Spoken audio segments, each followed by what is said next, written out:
네, 시청자 여러분 안녕하십니까? 신개념 시사 프로그램 썰전 라이브 시작하도록 하겠습니다. 지난 한 주간 많은 단어들이 나왔습니다. 대선 국면이 본격적으로 시작이 됐는데요. 장모 얘기 있었죠? 바지 있었습니다. 그리고 웬 외국인 이름도 나왔었는데 본격적인 검증 국면에 들어가는데 주요 대선 주자 이재명 지사 또 윤석열 전 총장의 지지율은 큰 변화가 없었습니다. 이대로 계속 양강구도로 갈 수 있을까요? 오늘 좀 짚어보도록 하고요. 국민의힘 일부에서 여성가족부를 없애자라는 의견이 많이 나오고 있습니다. 당내에서도 다른 의견도 있는데 이게 맞는 의견인지 한번 오늘 패널과 짚어보도록 하겠습니다. 오늘은 더불어민주당의 이소영 의원 그리고 국민의힘의 이영 의원, 영클럽인데요. 두 의원이 패널로 나와주셨습니다. 예. 이성대 기자, 뉴스 썰기에는 어떤 내용이 준비되어 있습니까? 네, 오늘은 좀 오빠 얘기를 좀 해보겠습니다. 오빠. 예. 예. 나이가 좀 더 많은 남성을 부를 때 쓰는 용어인데요. 그렇죠. 오빠라고 네. 부르지 마라. 누구 얘기인가요? 여기 북한 얘기입니다. 북한 예. 얘기. 기사 제목을 좀 본 것 같습니다. 네. 자세한 얘기 뉴스 썰기에서 기대를 예, 해보고요. 알겠습니다. 자, 오늘 영끌 인터뷰는 누구를 만납니까? 네, 오늘 하루 종일 나왔던 소식입니다. 신규 확진자 수가 최대치를 기록했는데요. 질병청에서는 델타 변이 우세종 가능성도 언급을 했습니다. 얼마나 심각한 상황인 건지 전문가와 함께 짚어보도록 하겠습니다. 예. 썰전 라이브 본격적으로 시작합니다.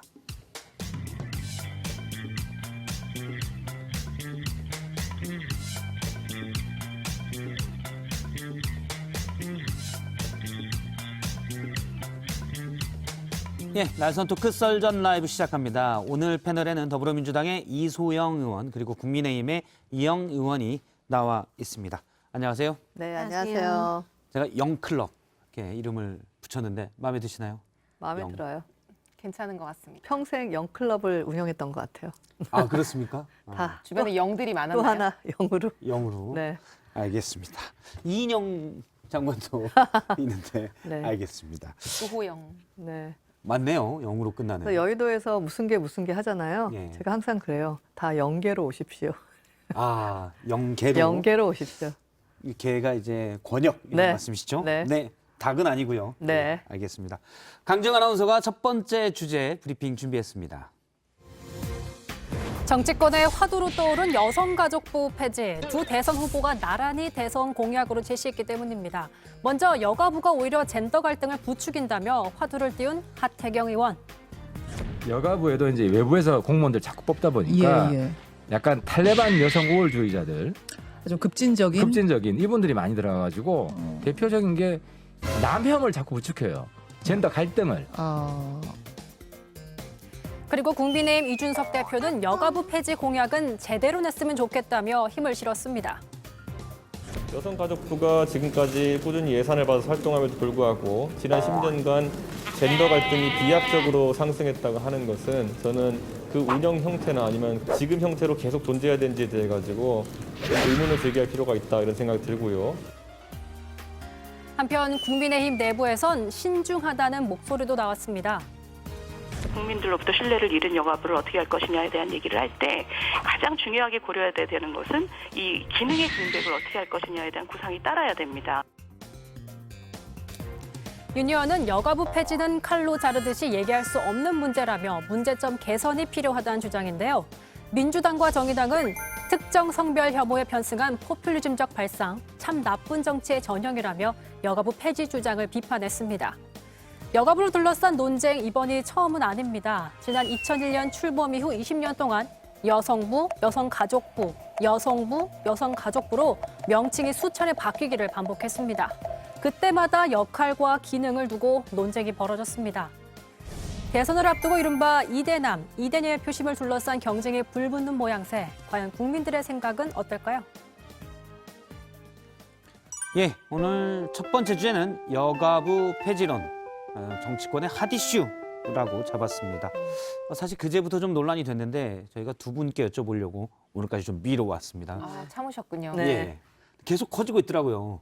제가 짧게 먼저 여쭤볼게요. 여가부 폐지에 찬성하십니까? 먼저 짧게. 전 반대합니다. 반대. 저는 그 폐지나 확대 개편이나 논의할 수 있다고 생각을 합니다. 아, 논의할 수 있다. 네. 예. 당 주장하고는 두 분이 약간 또 다른. 이거 그런군요. 짧게 답변하라고 아, 하셔가지고. 알겠습니다. 네. 굉장히 짧게 답변한 겁니다. 네. 그럼 먼저 들어볼까요? 일단 폐지나 확대 개편. 폐지도 검토할 수 있다는 말씀이신 거죠? 그러니까 이게 사실 이제 대선 국면에서 항상 정부 조직 개편에 대한 얘기가 많이 나오잖아요. 그래서 제가 있는 상임위에서도 산업통상자원부가 너무 크기 때문에 에너지를 이제 따로 부처로 떼느냐 마느냐 이제 이런 주장들이 많이 나오고 있고 이런 것들은 이제 얼마든지 얘기가 될 수 있다고 생각을 해요. 근데 지금 이제 유승민 전 의원이 거의 이제 1호 공약 비슷하게 굉장히 이제 앞순위 공약으로 여성가족부 폐지를 내놓은 것인데 그런 다양한 정부 부처 개편에 관련된 논의와 아이디어들 중에서 딱 이 여성가족부 폐지를 먼저 이제 들고 나온 뭐 정치적인 의도는 뭐 이제 짐작컨대는 소위 말해서 이제 뭐 이대남 표심 잡기라고 하는 언론의 평가도 있고 좀 젠더 갈등을 부추겨서 지지층을 확보하려고 하는 게 아니냐라고 하는 이제 그런 뭐 저희가 추측되기도 예. 하는 거긴 한데요. 근데 사실은 여가부를 어떻게 할 것이냐 하는 거에 있어 저는 쟁점이 두 가지라고 생각하거든요. 첫 번째는 지금 여가부가 하고 있는 일이 필요한 일이냐, 우리 사회에. 그리고 만약에 필요한 일이라고 하면은 이 일을 어떻게 하면 가장 잘할 수 있느냐, 이 두 가지인데 제가 하태경 의원, 유승민 전 의원의 주장을 봐도 일단은 여가부가 지금 하고 있는 일 중에 뭐 가족은 뭐 당연히 뭐 논란이 없고 젠더와 관련된 성평등 뭐 또는 성폭력 예방이나 막는 이런 문제들에 대해서 지금 여가부가 하는 일이 필요 없다는 주장은 아닌 걸로 보여요. 그래서 예. 이거에 대해서는 저는 뭐 다른 부서로 예를 들어서 뭐 여성의 고용 문제, 일자리 문제 같은 경우는 고용노동부로 좀 배치할 수도 있고 이럴 수도 있다는 거죠. 그런 거죠. 예. 그래서 이 부분에 대해서는 논란이 아니고 그럼 어떻게 일을 하는 구조가 가장 잘할 수 있는 구조냐 이제 이거에 대한 의견이 뭐 분분할 수 있는 건데 아예 그냥 0에서 시작해서 논의할 수 있다는 말씀이신 건가요? 그러니까 이제 예. 유승민 전 의원의 공약의 내용이 가족, 청소년, 아동 같은 경우에는 보건복지부로 보내고 그 업무를 예전부터 네. 그런 논의는 많이 네네. 있었죠. 그러니까 여성이나 네. 젠더 같은 경우에는 이게 전 부처에 사실 걸친 거일 수 있기 때문에 사실상 총괄 조정 업무가 네. 핵심이고 그런 측면에서는 뭐 대통령이 예. 위원장이 되고 네. 뭐. 그 지금 여성가족부라는 이름으로 지금 이 부처가 시작된 지가 지금 올해로서 딱 만 20년이 됩니다.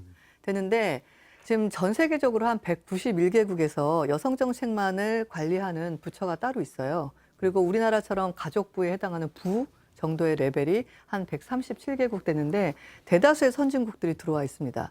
근데 보면 후진국일수록 여성의 여건 신장을 위해서 여성가족부 같은 곳이 역할을 하다가 점점 선진국에 되면 저출산, 고령화 때문에 가족에 대한 문제들을 되게 많이 다루게 돼요. 예. 그리고 사회 복잡도가 높아지면은 우리가 그 외국에서 온 분들로 인한 우리 자녀를 낳는 부분이 있잖아요. 다문화 가정이라든가 또 청소년 문제, 또 성폭행 같은 피해자들의 관리 문제. 따라서 시대적으로 역할 부분들이 되게 정립이 돼야 되는데 저는 지금 논란이 되게 많은데 찬성과 반대에 대한 논란이 있는데 전 이것을 그 젠더 이슈에 대한 정치적 문제가 아니라 여성가족부의 구조조정에 대한 조직 개편에 대한 문제로 핵심을 가져가야 된다고 보고요. 맞아요. 그래서 지금 우리가 선진국에 이제 들어갔잖아요. 유엔 무역개발 회의에서 드디어 선진국에 우리나라를 랭킹을 넣어줬는데 이제 우리는 여성과 가족과 청년에 대한 문제들을 어떤 식으로 조명해 봐야 되는가. 그래서 여성가족부의 기능, 위상 이런 것들을 재정립하고 거기에 맞는 조직 개편을 해야 되는 이슈로 맞아요. 이 문제를 그래서 가져가야 예. 되는 것 같습니다. 저도 사실 거의 100% 말씀에 동의하는데 아까 제가 이거는 고민해 볼 수 있는 문제다라고 얘기했던 이유는 이게 예컨대 여가부를 존치하면 친여성이고 폐지하면 반여성이다. 저는 이렇게는 보지 않아요. 그런 프레임 옳지 않다고 생각하고 실제로 여가부가 지금 하고 있는 많은 일들이 우리 사회에 필요한 일인데 그거를 어떻게 하면 이게 현장에서 잘 굴러갈 거냐 하는 관점에서 현명한 판단을 하면 된다고 생각하고 예. 근데 이제 이거를 부처가 아니라 위원회로 보내는 안이 사실 예전에 이명박 정부 이따가 또 때 내려왔죠. 또 부처로 이명박 가고. 정부 네. 때 사실 인수위에서 검토됐던 안이었는데 이게 결과적으로는 폐기가 되고 부처로 남았었거든요. 그렇죠. 근데 이제 그때의 이제 여러 가지 논의들을 지금 와서 이제 다시 보면은 지금도 유효한데 이런 건 거예요. 위원회가 뭐 좋아 보이는데 사실 위원회는 소관 법률이 없고 실질적인 조직이 행정적인 없고 역할을 할 예산이 수도 없고 아무것도 이제 손발이 없다 보니까 그렇죠. 사실은 부처 공무원들 불러서 잔소리 한번 하고 마는 거 말고는 실질적인 예. 기능이 그렇죠. 잘 안 되는 거예요. 그래서 저는 찬성과 반대에 대한 내용을 보고요. 그 내용에 대한 부분들을 경청을 하면 사실은 여성가족부를 그대로 기능을 갖추든지 분산하든지 중요한 건 시대가 요구하는 역할을 하는 부처로 예. 예, 정리를 해야 근데 되는 지금 이제 이슈인 것 논의를 같아요. 조금 좁히면 네. 두 분께서 약간 어떻게 보면 원론적인 네. 문제는 정책은 해야 되고 그런데 조직을 어떻게 운영할지는 원점에서 검토할 수 있는 부분이다라는 생각도 있는데 그러나 부처 예. 형태로 했을 때에 네. 조금 더 소관 법률 조직 예산을 가지고 실효적인 어떤 일을 할 수 있는 거는 저는 맞다고 생각을 하고요. 부처가 어쨌든 조직이 사실 조직마다 특성이 있으니까요. 네. 부처가 훨씬 더 낫다라는 판단이신 거죠. 네, 둘 다. 위원회는 네, 뭐 네. 잔소리 네. 역할이니까요. 근데 저기 국민의힘은 당대표께서 이거는 정말 대선 공약으로 해야 된다라고 말씀하셨거든요. 근데 그게 이렇게 소위 말하는 명패만 보면 네. 찬성이냐 반대냐로 보이는데 그 내용을 좀 보실 필요가 있어요. 그러니까 기존 방식으로 예. 기존에 하는 역할대로 이렇게 운영할 거면 차라리 폐지하는 것이 낫다에 저도 한 표예요. 그런데 그런 식으로 폐지를 하는 결단을 내리는 것보다는 위상과 기능을 재정립해서 예. 지금 행안위에 올라온 법안 소위까지는 올라가지 못했는데 여성이라는 말을 빼자. 가족부만 가자. 내지는 청년의 문제가 더 커졌다. 예. 여성, 청년, 가족부로 가자. 논쟁이 되게 많아요. 이거 자체가 지금 여성가족부가 하는 역할이 과연 지금 뭐냐, 국민을 위해서란 논란이 중심에 있기 때문에 어차피 지금 이대로는 못 갈 겁니다. 그 얘기를 한쪽에서 하는 네, 거고요. 저도 사실은 공감하는 측면이 그러니까 변화가 필요하다고는 생각해요. 그렇죠. 여성가족부 지금까지 일 잘했고 이 적절한 기능을 하고 있느냐에 대해서는 비판이 많기 때문에 예를 예. 들면은 그 명칭도 저는 사실 동의하는 게 지금은 여성이나 청소년 같은 대상을 기준으로 정의하고 있다고 한다면은 사실 대상을 기준으로 어떤 부처의 역할을 정의하는 것보다는 지금 여성가족부의 영문명도 그 젠더 이퀄리티 앤 패밀리 이렇게 되어 있거든요. 네네. 그러니까 이제 양성평등 뭐 가족부라거나 이렇게 좀 재정립할 필요가 있고 사실은 지금 젠더 문제가 하나의 한 축인데도 불구하고 여성가족부 전체 예산의 한 8% 정도밖에 안 돼요. 1,000억이 안 되더라고요. 게다가 지금 이게 정책이 좀 고도화돼야 되는 게 예전에는 여성이 남성에 비해서 평등하지 못했다. 그런데 지금은 여성도요 세대별로 다른 다르죠. 상황이에요. 맞아요. 그러니까 교육의 혜택을 못 받은 세대, 교육의 혜택은 받았으나 막상 사회에 진출했더니 예. 모든 상사들, 모든 파트너들이 다 남성인 그 시대를 살아야 됐던 세대. 그다음에 중학교, 고등학교부터 남녀공학을 나오고 같이 일할 때 경쟁 같이 해서 했고 그래서 지금 와서 이 양성평등을 얘기하는 것이 상대적 박탈감을 남성한테 주는 게 아니냐라는 생각을 충분히 할 수 있는 세대. 따라서 지금은 이 양성평등의 문제가 세대 간의 갈등에 대한 문제로 맞아요. 한번 들여다봐야 될 것 같아요. 맞아요. 그래서 사실은 꼭 양성평등일 필요도 없고 지금은 세대 간의 평등과 뭐 양성평등과 여러 가지 우리 사회에서의 구조적인 불평등에 대한 많은 문제점들이 있기 때문에 이런 것들을 좀 종합적으로 보고 맞습니다. 평등에 대한 정책을 주관하는 부처로 좀 이번 기회에 아이디어를 한번 내보면 어떨까. 제 생각과는 지금 두 분이 너무 다른 말씀. 저는 두 분이 다 이게 지금 말이 됩니까? 여성의 권익 신장을 위해서 지금 물론 여성가족부가 가족, 청소년 여러 가지 일들이 있습니다.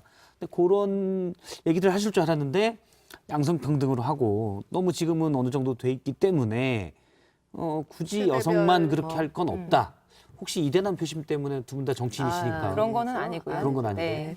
오케이 그러면 제가 당황하시지 마시고. 예. 아니 왜냐면은 우리가 다 같이 잘 사는 사회를 예. 만드는 게 중요하고요. 네. 지금은 실제로 뭐 여성의 여러 가지 문제들 당연히 저는 이게 굉장히 우리 사회에서 아직도 중요한 문제고 성평등이나 성폭력이나 이런 문제 굉장히 중요하게 다뤄야 된다고 생각하지만 이것만으로 해결되지 않는 또 다양한 이슈들이 있기 때문에 예. 차제에는 지금까지 여성가족부가 예산도 별로 없고 힘도 없고 이랬다라고 한다면 이거를 더 개편하면서 우리 사회 좀 더 평등하고 좋은 사회를 만드는 데에 필요한 조직과 예산을 좀 더 붙이고 그래서 힘을 좀 폐지가 더- 아니라 좀 더 일을 잘할 수 있게 일단 수술은 하는데 좀 더 잘 갖추자라는 말씀이신 네, 거네요. 근데 그 결론이 예를 들면 보건복지부랑 여가부랑 사실 관련이 되게 많은 게 예. 양육과 가족 문제를 갖고 왔다가 돌려줬다가 왔다 갔다 했어요.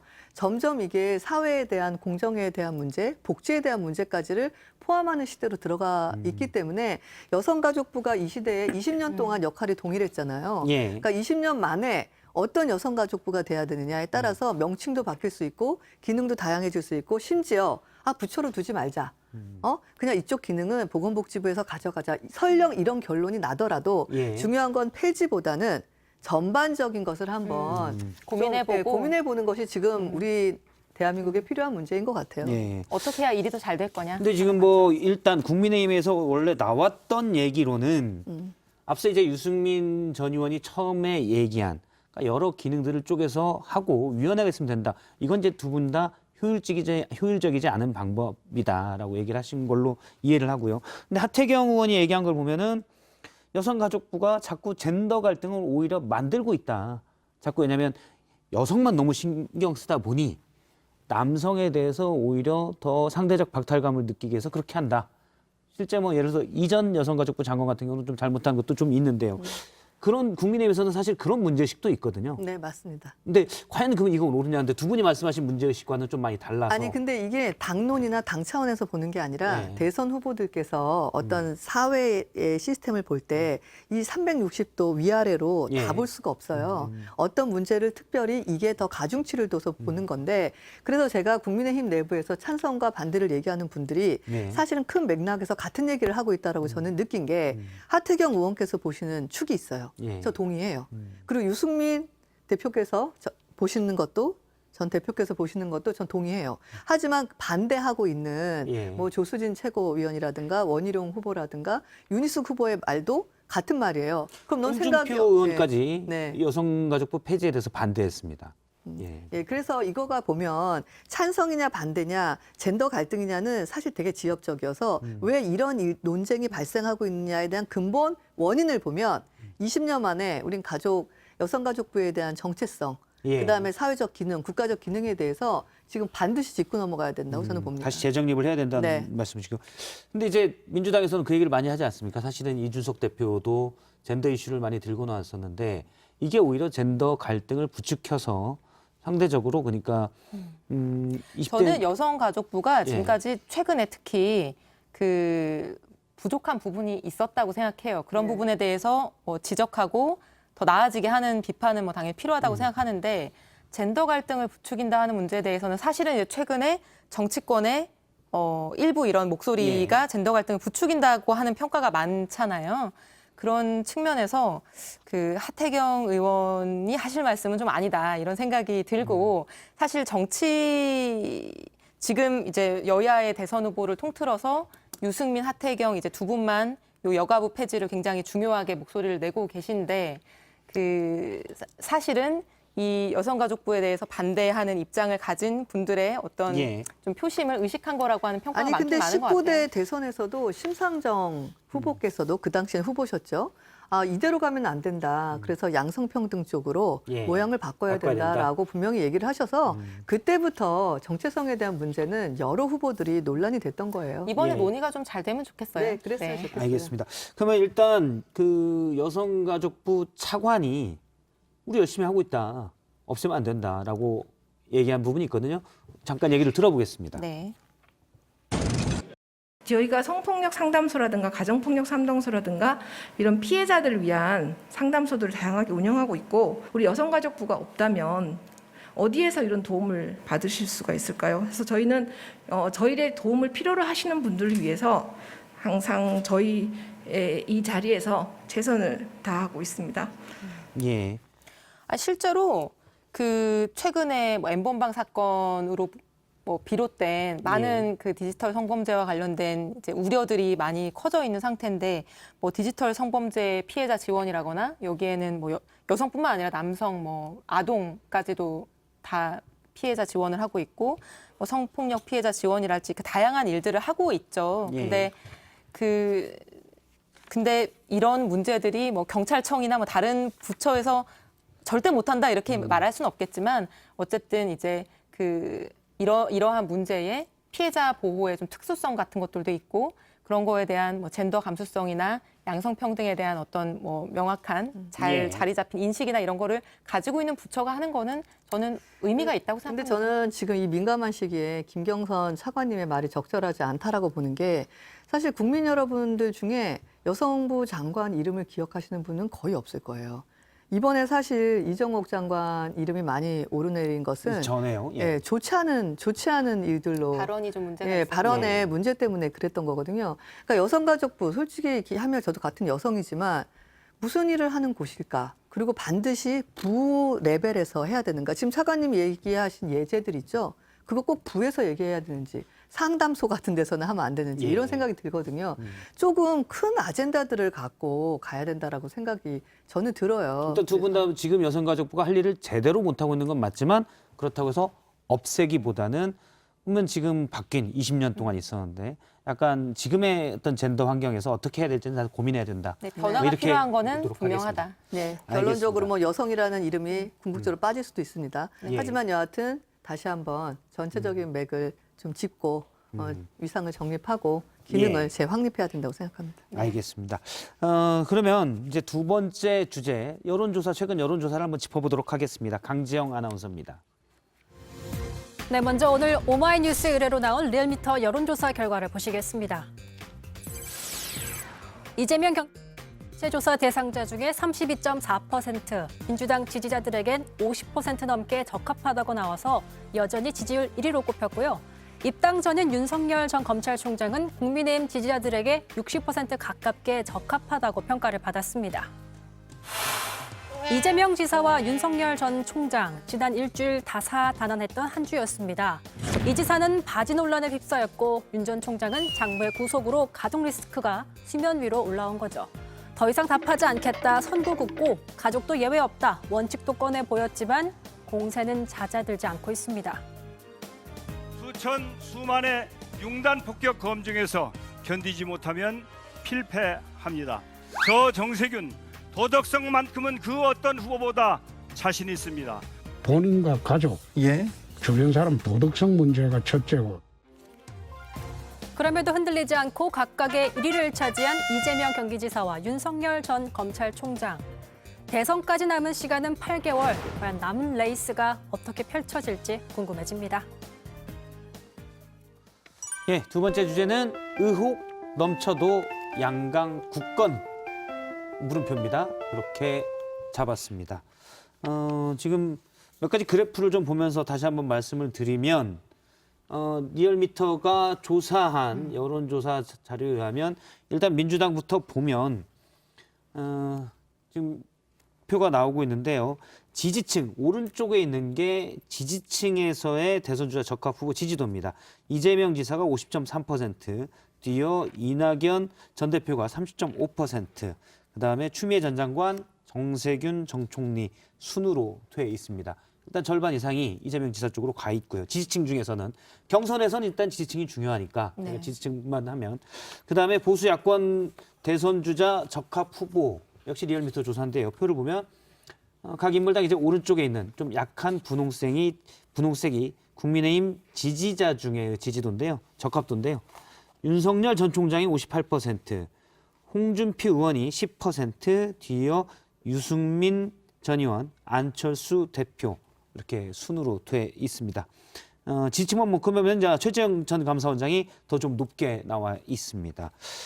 자, 보면 한 주간 좀 많은 지난 한 일주일 정도 보면 많은 일이 있었습니다. 예를 들어서 뭐 이재명 지사에게 보면 바지 논란도 있었고요. 토론회를 거치면서 좀 너무 욱하신다 이런 표현도 나왔었고 그런데 일단 현재 민주당 지지자들은 그래도 대선 후보로는 제일 이재명 지사가 적합하다. 과반이 그렇게 보고 있네요. 이건 뭐 당에서는 어떻게 평가가 좀 합니까? 일단 제가 참 지금 기획단을 맡고 있어서 경선 중립 기획단이어서. 의무를 철저하게 지켜야 되기 때문에 말씀드리기가 조심스러운데 제한적이죠.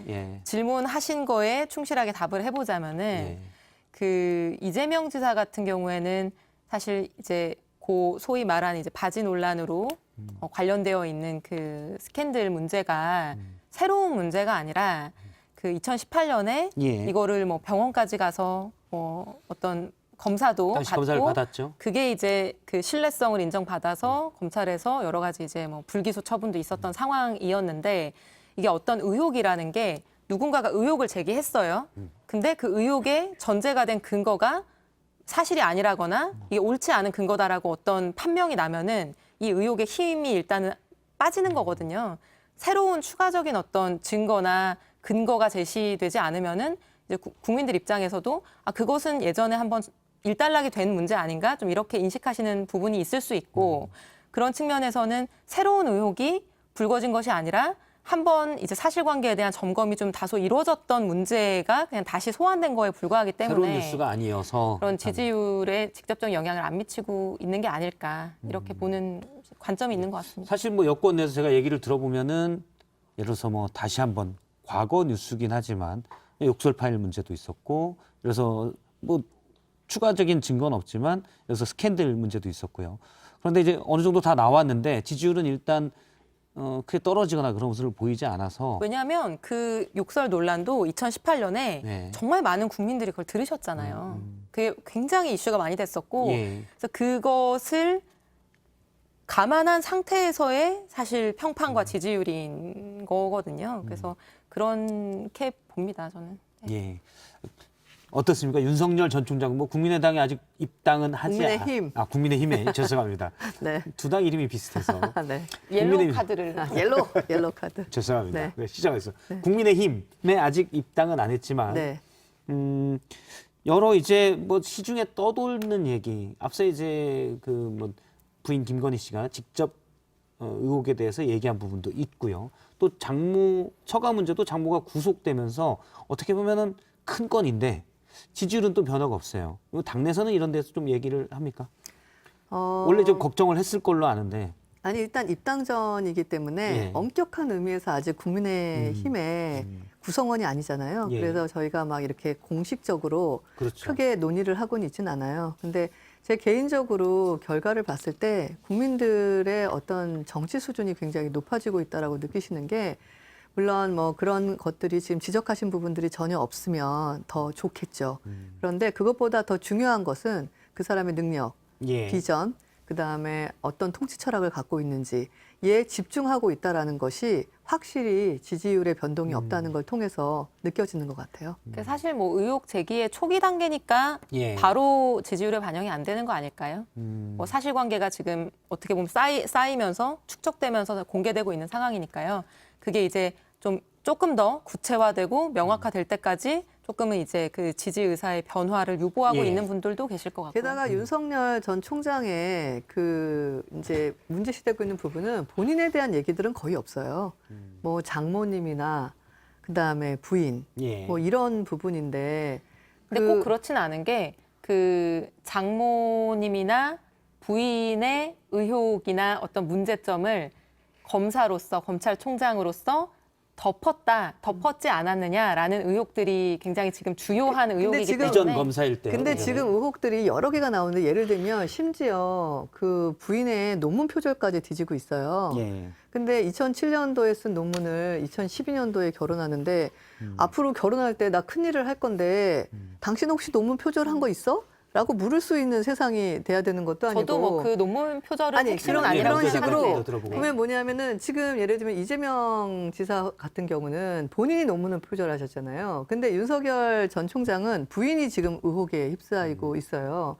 그리고 장모분 있을 때도 지금 지적하신 것처럼 뭔가 은폐가 있었냐라고 하지만 잘 아시는 것처럼 그때 이성윤 지검장 계실 때였어요. 판결을 냈었고 본인은 그때 지금 약간 좌천돼가지고 지방에 있을 때였거든요. 그때 무죄가 난 거예요. 그러니까 의혹이 없다라는 게 아니라 갑자기 모든 것을 소환하기 시작했다라는 느낌을 받는데 이게 본인에 대한 것보다 본인 주변에 대한 걸로 우회해갖고 본인에 대한 문제점으로 소환하고 있다라는 것이 근데 저는 이게 네. 강력함은 굉장히 떨어지는 것 같아요. 근데 저는 예. 모든 것이 소환돼야 된다고는 생각하고요. 근데 다만 본인과 직접 관련된 것에 대해서 조금 더 검증이 이루어져야 된다는 거에는 근데 공감하는 이런 측면이 식의 있습니다. 소환이 굉장히 국민의 피로도를 높이지 않겠어요? 그러니까 계속 나오는데도 지지율의 변동이 없는 게 우린 관심이 없어 라는 표현인 것 같거든요. 일단 뭐 대선 국면에서 윤석열 전 총장이 유력한 야권 주자 중에 한 명이기 때문에 네.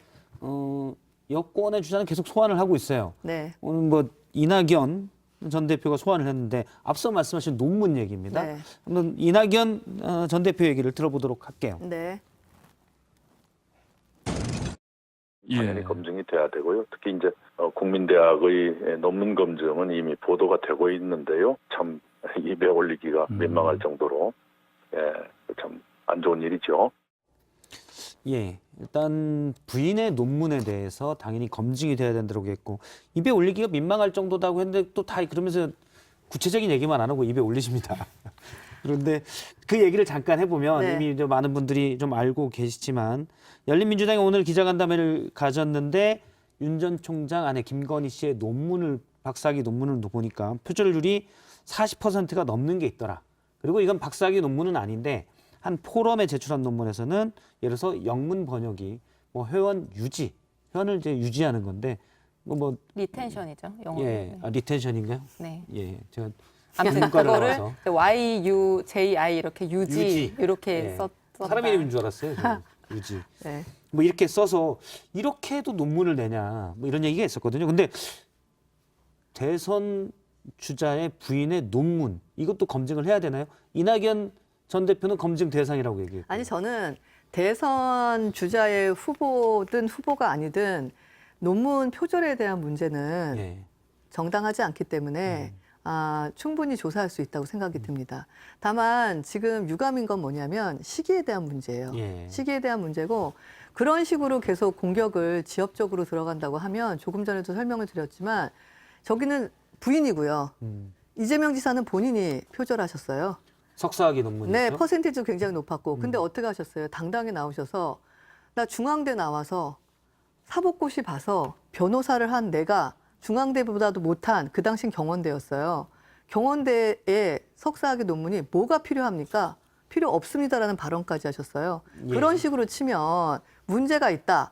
한 1대 100 정도 되지 않나요? 이건 후보에 대한 문제인데. 역시 세게 나오시는데요. 반론은 반박을 좀 해주시죠. 그러니까 뭐 이래서 검증할 필요가 없고 저래서 검증할 저 필요가 검증할 없고. 필요 있다라고 말씀드리잖아요. 네네. 네. 그래서 사실은 누가 뭐 무슨 의혹이 있었든 없었든지 간에 윤석열 전 총장은 이제 막 정치를 몇 주 전에 시작하신 분이고 8개월 후에 대통령이 되려고 하시는 분이에요. 네. 그래서 뭐 가족에 대해서는 국민들이 왜 관심이 없겠어요. 당연히 대통령의 가족에 대해서는 아주 특별한 관심이 있기 때문에 그런 측면에서는 다양한 얘기를 할 수 있는 거죠. 네, 근데 조준점이 그거를 다른 후보하고 비교하는 건 전 아니, 전 적절하지 않아 보입니다. 조준점이 잘못됐다고 생각하는 게 만약에 민망할 정도로 말을 못 하신다면 이재명 지사에 대해서는 아니 유지는 민망하잖아요, 솔직히. 아니 그러니까 민망할 정도로 아니, 그건 말을 못 민망하니까, 한다면 아니 저 그거는. 단어 하나 갖고 네. 그러지 마시고요. 리텐션인데. 아니 그러니까 사실은 민망한 건 맞잖아요. 아니 그러니까 그걸 민망 안 한다는 게 아니라 네. 그 정도가 민망하면 아니 그러니까 저는 그 정도가 이낙연 후보께서는 이낙연 이재명 후보가. 후보에 대해서는 어떻게 논평을 내시겠어요? 공식적으로. 아니 지금 계속 뭐 여러 가지 뭐 자격이나 뭐 능력이나 이런 거에 대해서 치열하게 검증 공방을 하고 있잖아요. 저는 비판보다도 이런 식으로 정치권이 공세하는 거 멈춰야 된다고 생각해요. 저는 지금 검증이 필요하다고 하신 거 아니에요? 네. 저분에 대해서 저 자체를 검증해야죠. 제 이영원님 네. 말씀을 들으니까 이낙연 전 대표님이 투쿠션으로 일단 윤석열 전 총장 부인의 논문을 문제 삼으면 네. 당연히 국민의힘에서 이재명 지사의 논문을 문제 삼을 거니 네. 일석이조다. 도란나로 고도의 전략이지 보시는 않나. 건가요? 네. 저 논문을 거기까지는 부추긴 그런 전략이 있었는지까지는 미처 확인을 못 하고 왔습니다. 네. 그 추정입니다. 상상의 영역인데 그런 상상이 좀 드네요. 저는 노코멘트 하겠습니다. 예, 경선기 기다리시니까. 일단 부인의 논문에 대해서 윤석열 전 총장이 언급한 부분이 있습니다. 오늘 얘기를 했는데요. 직접 들어보겠습니다. 아마 그 어떤 단체와 뭐 이런 개인들께서 그 이의 제기를 하셔가지고 대학에서 이루어지는 문제니까 대학이 그 자율적으로 그 학술적인 판단을 해서 진행이 되지 않겠나 이렇게 생각을 하고 있습니다. 예, 일단 뭐 대학에서 알아서 할 일 있다라고 얘기를 논문은 이제 국민대에서는 조사에 들어간다고 얘기를 한 바 있습니다. 잠깐 유튜브에 나온 시청자들의 반응을 제가 좀 전해드리면 룸땡으로 아이디를 쓰시는 분께서는 부인이 영부인이 되려는 사람이니까 부인도 검증을 해야 된다 이렇게 얘기했었고요. 그다음에 Z로 시작되는 사람들은 분께서는 윤 전 총장 지지도 안 떨어지는 건 민주당 싫은 사람이 많아서 그런 것이다라고 얘기를 주기도 했습니다. 요거 하나 제가 간단히 이거 뭐 국민의힘 얘기인데요. 하나 여쭤보도록 하겠습니다. 김종인 전 비대위원장이 한 인터뷰에서 이렇게 얘기를 했습니다. 윤석열 전 총장은 그냥 삼지대에 있다가 11월에나 단일화 투표하면 된다. 여론조사로 해서 단일화를 하면 된다. 이렇게 얘기를 했는데 어떻게 보시면 동의하십니까? 뭐 제가 지금 당에 소속되어 있긴 하지만 뭐 당 전체의 의견을 대변하는 건 아니고요. 저 개인적인 의견으로는 저는 굉장히 많이 공감이 가는 부분입니다. 네. 지금 이준석 대표는 빨리 들어오라고 지금 버스 떠난다고 막 하고 있는데. 네. 예. 근데 이준석 대표께서도 한 6개월 전에 우리 김종인 위원장님이 당대표 비대위원장을 하시고 역할이 바뀌었다면 좀 다른 말씀을 하지 않았을까 저는 개인적으로 생각이 들어요. 왜냐하면 지금 윤석열 전 총장 같은 경우는 이 전공을 바꾼 거잖아요. 예. 그러니까 이제 운동선수로 치면 경기 그 종목을 바꿨는데 사실 지금 들어와서 같은 아군이지만 굉장히 강력한 검증 기간을 거치면서 이 상처를 입고 또 많은 것들이 노출되고 하는 것보다는 그 시간에 준비를 했다가 우리 4.7 재보궐선거 때 있었던 형태의 경선이 딱 단일 후보 한 명과의 경선이 어떨까라는 생각을 할 것 같고요. 네. 이준석 대표 같은 경우는 지금 국민의힘이라는 그 버스의 운전사잖아요. 그러니까 다 태우고 가야 되는 거고 윤석열 당 대표로서는 그렇죠. 그럴 수밖에 없는데 그럴 수밖에 없죠. 당 입장에서 보면 약간 그렇게 어떻게 보면 지금 말씀하신 내용을 들어보면 김종인 전 비대위원장과 이준석 대표가 원래 두 분이 가까운데 네. 서로 이쪽이 옳다 약간 반대 입장으로 끌고 가는 게 흥행을 노린 것 아니냐 그렇게 볼 수도 있겠네요. 저는 그냥 평론하시는 것 같아 보이는데요. 지금 사실 국민의힘 입장에서의 뭐 유불리라거나 그 당의 입장을 고려할 이유는 특별히 없으시잖아요. 네.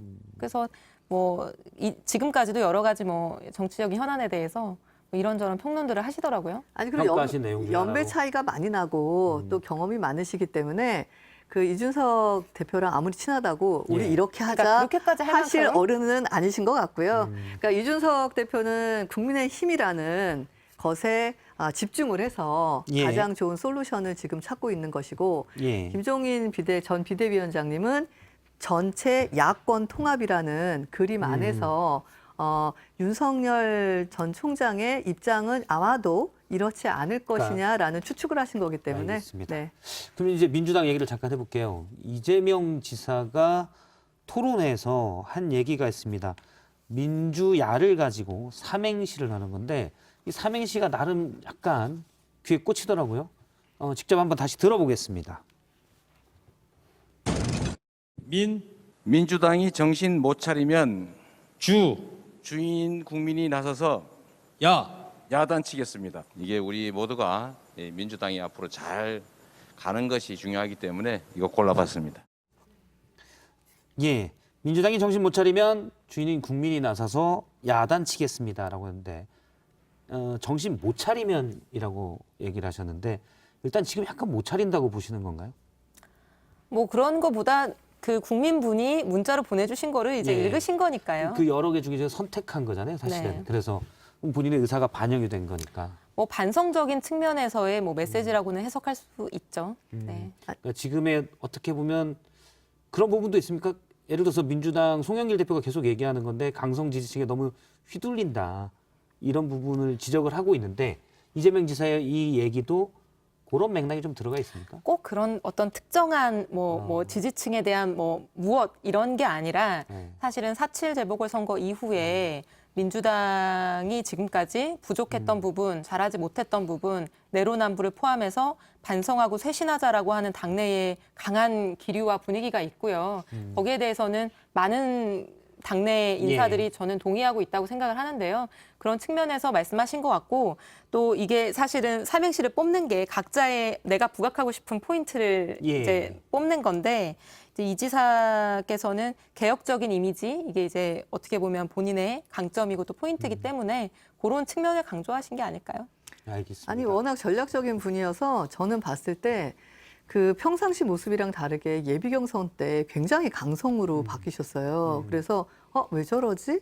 라는 의견들을 지금 많이 하고 있는데 또 오늘 한 저 멘트는 굉장히 중도층에게 예. 또 합리적으로 호소하는 거여서 전략적으로 이렇게 균형점을 잡기 위한 멘트가 근데 아니라 방송이 아니라 경선도 해야 되고 네. 본선도 해야 되니까요. 그러니까 어제 또 그 정책 언팩쇼에서는 호박돌이 됐다고 말씀을 예. 하셨어요. 그래서 강성이 아니라 나는 이제 강한 것보다 부드러운 게 더 이게 힘이 세다는 거를 알게 됐다. 내가 어느새 보니까 호박돌이 됐다 이런 근데 또 말씀하셨더라고요. 그전에는 뭐 또 네. 정치적인 또 인식에 관련된 논쟁을 일으킬 만한 것들을 또 소환하셔서 하신 것도 있어서 하여튼간 굉장히 노련하신 분 같아요. 예. 네. 일단 뭐 두 번째 주제는 여기까지 듣도록 하고요. 세 번째 얘기를 좀 넘어가도록 하겠습니다. 세 번째 얘기는 김부겸 총리의 말로 시작을 하도록 하겠습니다. 지금 우리에게 필요한 것은 포용적 회복입니다. 그래서 정부는 추가 경정 예산안을 편성하기로 했습니다. 모두가 코로나19로 어려움을 겪고 있지만 어떤 분들에게는 분명히 더 크고 더 심각한 위협이 되고 있습니다. 가족의 삶과 생계에 직접적인 타격을 입으신 분들에게 조금 더 양보해 주십시오. 예, 세 번째 주제는 재난지원금. 전 국민이냐 아니면 소득 하위 80%냐로 잡았습니다. 이건 뭐 얘기가 계속되고 있어요. 결론이 안 나는데 민주당에서 결론이 곧 납니까? 이거? 압도적 과반이기 때문에. 예. 지금 이제 7월 그 하순까지 예. 추경안을 통과시키는 게 이제 여야 합의가 되어 있기 때문에 결론이 조만간에 나긴 나야겠죠. 근데 제가 이 문제 관련해서는 그 정부랑 지금 좀 입장이 다르기 때문에 예. 제가 대변인이긴 하지만 개인 자격으로 오늘 좀 이 문제는 얘기를 해야 될 것 예. 같습니다. 네. 기대가 됩니다. 네. 개인적으로 보면은 어떻게 보십니까? 이수영 의원님은? 저는 일단 두 가지 측면에 좀 의견이 있는데요. 첫 번째는 지금 이제 요 재난지원금을 100%줄 거냐, 80%줄 거냐 하는 문제에 있어서 정부가 80%를 계속 이제 고집하는 예. 것은 좀 논리적인 측면이 좀 부족하다 이런 생각이 들고요. 사실은 지금 80%를 선별해서 지급하는 것 자체가 굉장히 행정적인 비용들이 많이 드는 것이기 때문에 좀 건보료로 하는데 약 40억 원 정도의 예산이 필요하다는 얘기가 있었습니다. 그래서 사실은 지금 이제 예컨대 그 신용카드 캐시백 같은 예. 경우에 1조 정도 지금 예산이 배정돼 있고 정부 안에 따르면 그리고 지금 그 채무 상환, 국채 상환의 2조를 예. 지금 이번에 추경에 편성을 했거든요.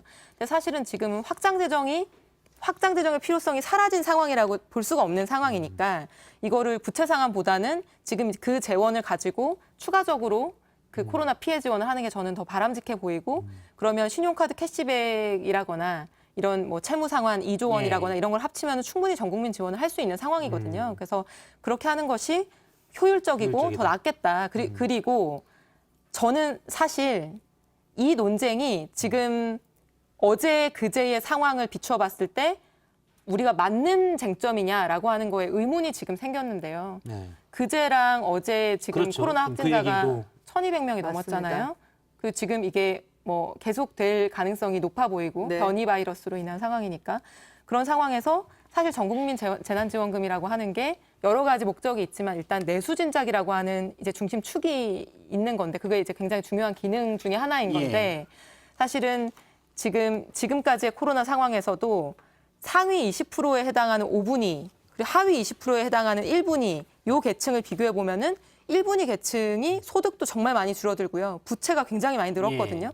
그러니까 이 계층이 지금 너무나 고통을 받고 있는 상황에서 지금 더 방역이 강화되면은 더 힘들어질 거란 말이죠. 더 일자리를 그러면 잃는 이제 사람이 바뀐 많아질 상황에 거고. 따라서 오히려 피해 계층에 더 두텁게 지원해야 된다는 입장이시죠. 오히려 이 하위 20%에 대해서 지금 뭐 1인당 25만 원이 아니라 더 줘야 훨씬 된다? 더 두터운 이분들이 지금 부채가 엄청나게 늘어나고 있거든요. 지난 1년 네. 동안. 아니, 그러니까 그런 논의를 해야 되는 게 아니에요. 네, 맞습니다. 그 오늘은 우리가 생각이 좀 비슷한가요? 뭘 짜고 온 것도 아닌데 생각이 되게 비슷한데 예. 사실 국민의힘은 시종일관 선별 지원을 얘기를 했어요. 그 이유가 뭐냐면 재난지원금의 목적, 내수 진작인가요? 생계 유지인가요?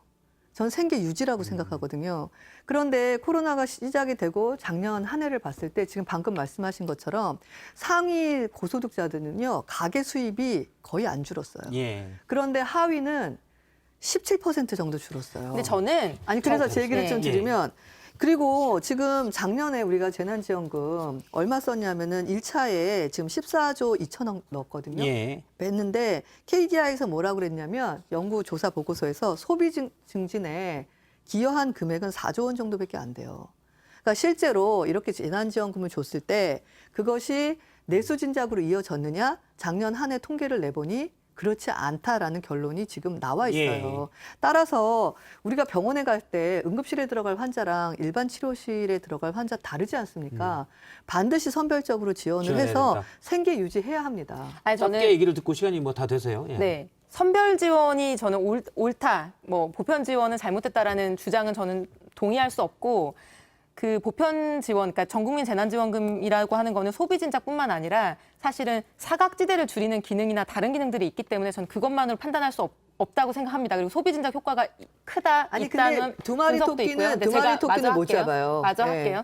그런데 제가 이제 지금 강조하고 싶은 거는 지금 현재의 상황, 그러니까 어떻게 보면 어제 최고치를 예. 갱신했는데 현재의 상황에서 코로나로 인한 이 1분위 하위 20% 가구들의 고통이 더 길어지고 심화될 게 이제 예상되는 상황이니까 저는 이분들을 더 두텁게 전 국민 100% 하면서도 두텁게 할 수 있겠죠. 근데 재원이 더 많이 필요할 아니, 뿐이고요. 근데 그 문제가- 요게 지금 예. 그 시간은 다 부족하다. 되세요. 네, 예. 부족하다. 네. 예. 근데 그 딱 문제가 10초만 듣고 끝내겠습니다. 그 문제가 비단 올해만 발생한 게 아니라 작년에도 주기적으로 발생을 했어요. 따라서 저는 선별 지원해야 되고요.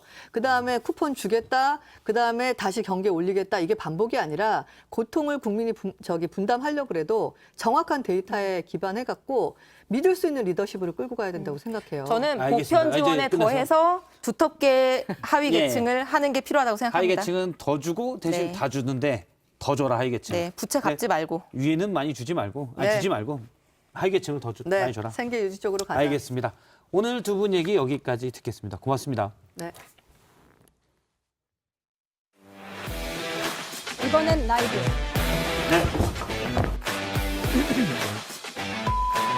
여러분은 지금 시청자 제일주의 썰전 라이브, 썰전 라이브. 썰전 라이브를 보고 계십니다.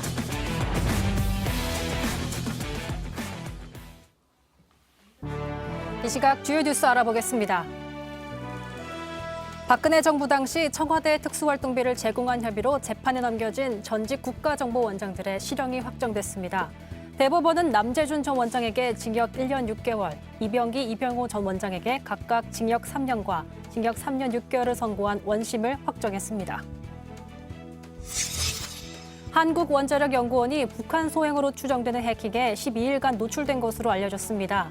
정보위 관사인 국민의힘 하태경 의원은 지난달 1일 피해를 신고받고 조사 중이라고 전했으며 국정원은 핵심 기술 자료 유출은 없다고 밝혔습니다. 경복궁에서 약 150년 전에 만든 것으로 추정되는 대형 화장실 유적이 발견됐습니다. 조선시대 궁궐 내부에서 화장실이 발견된 것은 처음으로 당시로서는 선진적인 정화시설을 갖춘 것으로 평가받고 있습니다. 네, 오늘 하루 종일 코로나19 발생 이후 확진자 수가 최고치를 기록했다는 소식 들으셨을 겁니다. 정부는 거리 두기를 최고 단계로 격상하겠다는 방안을 검토하겠다고 밝혔고요. 오늘 오후 중대본의 브리핑에선 델타 변이 바이러스가 우세종이 될 가능성을 배제할 수 없다는 얘기도 했습니다. 관련해서 이재갑 한림대 감염내과 교수 모셔서 얘기 들어보겠습니다. 확진자 수가 오늘 오후 6시 기준으로 1,039명, 최고치를 기록했습니다. 여론을 살펴보니까 격상도 격상이지만 이 격상을 수도권뿐만 아니라 전국적으로 확대해야 한다. 이런 얘기들이 나오고 있습니다. 어떻게 보세요?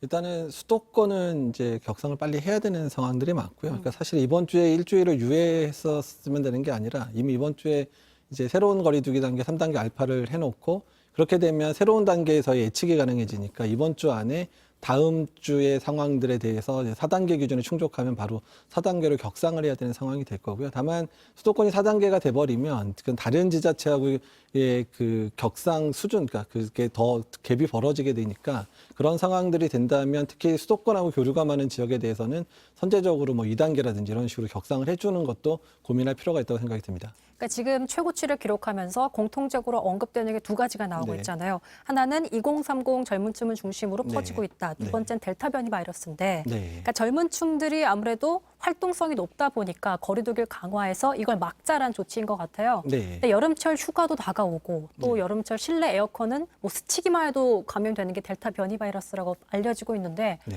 이렇게 되면 전국적으로 정말 더 가야 되는 거 아닙니까? 네, 그렇죠. 전국적인 상황들을 이제 해야 되는데 다만 이제 서울의 상황이 너무 안 좋고, 그러니까 수도권의 상황이 안 좋기 때문에 일단 수도권을 안정화시키는 게 전국 단위의 확산을 막을 수 있는 부분이라는 데에서는 뭐 모든 분이 일치된 의견을 가지고 있습니다. 근데 다만 이제 저희가 생각하는 건 이제 휴가철이어서 그러니까 수도권에서 감염된 사람이 지방으로 이제 터지게 되면 그 많은 사람들이 감염될 수 있기 때문에 특히 이제 수도권의 사람들이 많이 가는 지역에 대해서는 선제적으로 여러 가지 상황들을 만들어야 되는데 단계 격상도 한 방법일 수 있고 아니면 유흥업소나 이런 것들을 일시적으로 좀 문을 닫게 한다든지 또는 이제 그 서울에서 오는 사람들에 대해서는 임시선별지로소나 이런 것들을 만들어서 거기서 실제로 검사를 진행한다든지 이런 방법들도 고안해 볼 수 있는 아이디어라고 생각이 됩니다.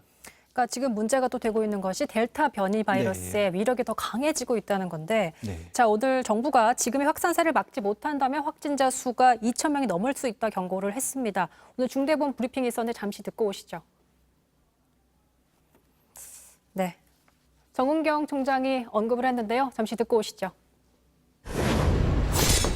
네, 현재 델타 바이러스가 우리나라뿐만이 아니라 전 세계적으로 우세종으로 확대되고 있는 그런 상황입니다. 알파 변이보다는 전파력이 1.64배 높고 어느 정도 입원율이나 이런 위중증도 좀 높을 가능성을 제시를 하고 있습니다.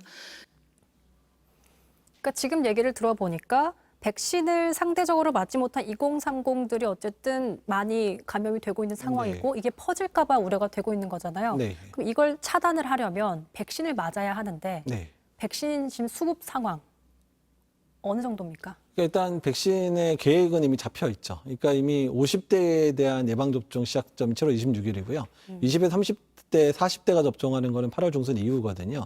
그러니까 저희가 전문가들 계속 얘기하는 게 뭐냐면, 그러니까 20에서 50대에 대한 예방접종의 시기가 거의 1차 접종이 끝나는 시기가 8월 말이고요. 2차까지 맞추면 9월이거든요.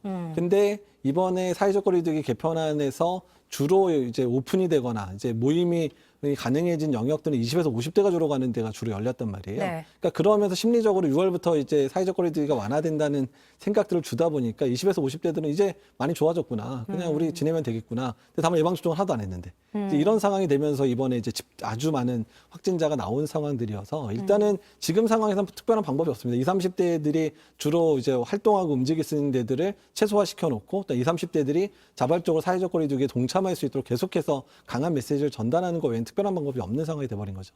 특별한 방법이 없다는 얘기가 참 암담하게 들리기도 하는데 그러니까 오늘 9월까지 이제 쉽지 않은 상황이 계속되고 있는 거잖아요. 근데 일각에서는 또 어쨌든 이 백신 접종 우선순위를 좀 바꾸는 건 어떠냐?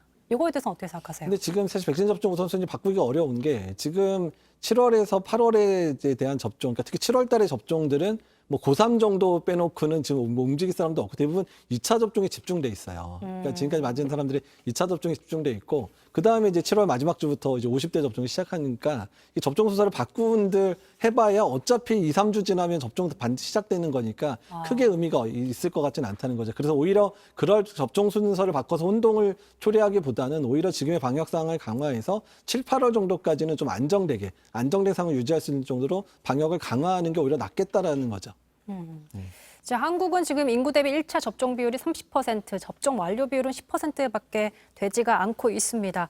자, 물론 지금 확산세가 최고치를 기록하고 있는 상황이긴 하지만 일각에서는 코로나가 이게 심각한 단계를 벗어났다. 사실 치명률이란 것이 떨어졌기 때문에 이런 의견은 좀 어떻게 보세요? 그러니까 이제 출구 전략 얘기가 나와야 될 시기는 맞는데요. 그러니까 지금 이제 뭐 고령층 60대 이상의 접종을 하면서 사망률하고 중증 환자가 줄어든 건 맞아요. 근데 중증 환자만 줄어들었지 지금 확진자가 늘어나는데 우리가 가진 의료 시스템이 지금 하루에 2,000명, 3,000명씩 만약 2, 3주 진행됐을 때 지금 모두가 지금 입원하거나 생활치료센터 입원하거나 전담병원 입원하는 체제로 운영이 되고 있고 모든 호흡기 환자가 다 선별진료에서 진료받는 체계로 운영이 되고 있거든요. 그러니까 의료 체계 자체가 변화되지 않으면 그러니까 말씀하신 대로 이제 뭐 사망자도 적고 그러니까 출구 전략을 해서 뭐 독감 정도로 바라보자 하더라도 같이 살아가는 방법을 터득한 게 낫지 않을까라는 그러긴 의견도 한데 있었습니다. 다만 시스템 준비를 아무것도 안 해놔서 그렇게 하고 싶어도 당장 할 수가 없어요.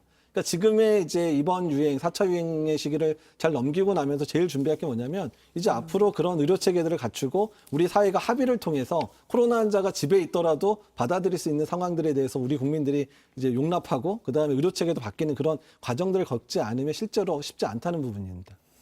네, 알겠습니다.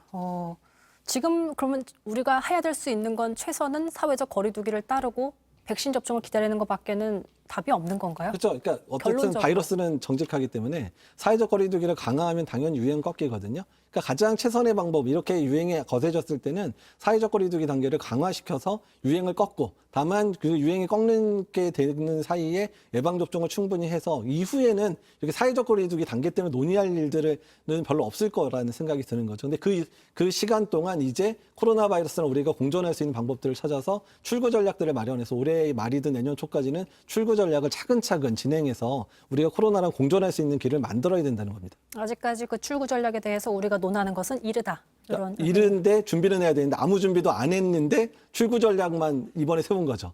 이번 새로운 사회적 거리 두기가 일종의 출구 전략의 시작이었거든요. 네. 근데 준비가 안 된 상태에서 시작하니까 반작용이 일어나 확진자 확 늘어났잖아요. 그러니까 이런 상황 안 맞을 거면 준비된 출구 전략들, 사회적 거리 두기 단계의 아주 기술적인 완화들을 차근차근 밟아가야 되고, 그거에 위해서는 사회적 인프라, 의료계의 준비, 국민적인 어떻든 의견들이 수렴되는 과정들이 펼쳐지기 때문에 그런 출구 전략은 적어도 6개월에서 1년간에 아주 차근차근 진행이 돼야 된다는 얘기입니다.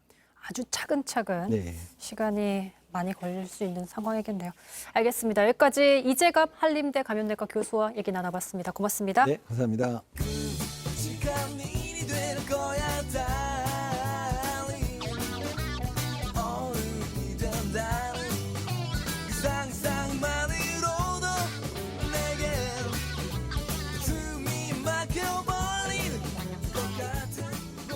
네, 이성대 뉴스 썰기 시작하겠습니다. 오늘 첫 번째 주제 소개해 주시죠. 네, 첫 번째 준비한 영상 보고 시작하겠습니다. 문제 삼지 않으면 문제가 안 되는데 문제를 삼으면 문제가 된다 그랬어요. 과거엔 문제 삼지 않았다. 네, 유명한 대사잖아요. 문제 삼지 않으면 문제가 되지 않는데, 자, 이성대 기자, 지금 누가 문제를 삼았다는 거죠? 네, 그제였습니다. 윤석열 전 총장 대선 출마를 선언한 뒤에 지금 민심 대장정을 하고 있는데, 그 일본의 후쿠시마 방사능 유출 문제 관련해서 과거 우리 정부에서는 문제 삼지 않았다라고 발언을 한 그 발언 자체가 지금 문제가 되고 있습니다. 한번 들어보시죠. 글쎄 그 부분도 사실은 저 과거에는 또 크게 문제를 안 삼았거든요. 그러니까 그때 어떤 어떤 정치적인 차원에서 볼 문제가 아니고. 그러니까 지금 얘기 나오는 걸 들어보면 우리 정부가 그동안 일본의 오염수 방류에 대해서 문제 삼지 않았다는 얘기인 것 같은데 사실인가요? 일단 좀 결론부터 얘기하면은 좀 사실과 다른 측면이 있습니다. 자, 당장 지난 4월이었습니다. 문재인 대통령이 일본 대사를 만난 자리에서 오염수 방류 문제를 직접 거론하면서 우려를 표명했습니다. 또 문 대통령은 이 문제 관련해서 국제해양법재판소에 제소하라고 강력하게 그 지시를 하기도 했었죠. 이뿐만이 아닙니다. 당시 국민의힘 야당의 그 주호영 원내대표였는데요. 주호영 원내대표도 당시에 이 부분에 대해서 상당히 맹비난했습니다. 적반하장이라고 하면서, 그러면서 오히려 정부가 더 적극적으로 대응을 하라, 뭐 이렇게 촉구하기도 했었습니다. 그런데 윤 전 총장은 왜 우리가 과거에 문제 삼지 않았다는 식으로 말한 걸까요? 일단 그 부분이 그러니까 사실과 좀 다르게 이해가 된 거다, 알려진 거다라고 해명을 했는데, 어젯밤이었습니다. 어젯밤 11시가 넘어서 이렇게 해명을 좀 보냈는데요. 기자들에게 뭐라고 얘기를 했냐? 그 부분에 대해서 문제를 삼지 않았다라고 얘기한 거는 지난해 10월이었죠. 국감장에서 당시 외교부 장관이 일본의 오염수 처리가 일본의 주권의 영역이다, 뭐 이런 식으로 얘기한 답변을 지적한 거다, 이렇게 해명을 했습니다. 자, 과연 당시 강경화 장관이 정말 일본의 주권 사항이라 우리가 문제 삼을 수 없다라고 얘기를 했는지 한번 시청자 여러분도 잘 들어보시죠. 일본 주권적인 영토 내에서 이루어진 사항이고, 물론 그 결정에 따라서는 우리 국민의 그 안전에 영향이 미칠 수 있는 사안이기 때문에 저희가 그 매일 주시를 하면서 일본 측에는 끊임없이 투명한 정보 공유를 요청하면서 원칙적으로 일본 정부의 주권적 결정 사항입니까? 예, 원칙적으로 그렇지만은 그 결정에 따라서는 다시 지도국에 여쭙겠습니다. 영향을 미칠 수 있기 때문에 우리는 그런 어떤 정보를 요청할 수 있는 권리가 있다고 생각합니다. 그러니까 저희가 쭉 들어보니까 일본 정부의 주권 사안이란 건 말 그대로 원론적인 얘기인데 그렇지만 당연히 우리 정부가 문제 삼을 수 있다라는 식으로 얘기를 하고 있거든요. 뭐 대부분 그렇게 해석을 할 수밖에 없겠죠. 이거는 뭐 박사 논문을 쓰니 안 쓰니와 상관없이 모든 사람들이 다 그렇게 해석을 할 수 있을 것 같은데요. 다만 딱 한 군데 반대로 해석한 곳이 있습니다. 바로 주한 일본 대사관이었는데요. 자, 국감이 끝난 지 한 달 정도 있다가 한국 기자들을 불러가지고 뭐 기자회견을 했었는데 그 자리에서 자신들의 그 이야기를 하면서 당시 강경화 장관도 저런 얘기를 했다라고 저 부분만 좀 끄집어내면서 자기들의 주권 사항이다라는 부분을 좀 근거로 사용한 적은 있었습니다. 자, 어쨌든 윤 전 총장의 해명은 자, 우리가 어쨌든 과거에 문제 삼지 않다가 이후에 또 문제를 삼고 적극적으로 검증을 요구하니까 일본 입장에서 협조적이지 않은 게 어떻게 보면은 당연한 게 아니냐 이런 부분들을 지적한 거다라고 해명을 하면서 자, 지금이라도 늦지 않았으니까 앞으로도 계속 설명을 요구하고 일본 측에 검증을 촉구해라. 이런 뜻으로 발언을 했다라고 어젯밤에 설명을 한 거죠. 자, 그런데 이 해명에도 약간의 좀 사실과 다른 측면이 있는데요. 현재 국제원자력기구죠. IAEA에서 지금 검증단을 꾸리고 있고요. 또 그 검증단에 우리나라 측 그 전문가도 포함이 된 상태입니다. 어쨌든 간에 검증의 그 시작 단계는 진행이 되고 있는 거죠. 지금 방류 얘기하다 보니까 동일본 대지진 벌써 10년이 됐는데 혹시 과거 우리 정부에서 문제 삼지 않았었습니까? 그래서 찾아봤더니 꾸준히 문제 제기를 해왔습니다. 자, 보시는 것처럼 그 사고가 터진 지 얼마 안 됐습니다. 이명박 정부 시절이었죠. 당시에도 일본의 무대책에 대해서 강력하게 경고를 하고 뭐 소환을 보내기도 했습니다. 자, 2013년이면 그 이후에 박근혜 정부입니다. 박근혜 정부 당시에도 그 후쿠시마현이 있던 방류 이후에 후쿠시마산 수산물에 대해서 수입을 전면 금지시킨 바로 그게 박근혜 정부 때거든요.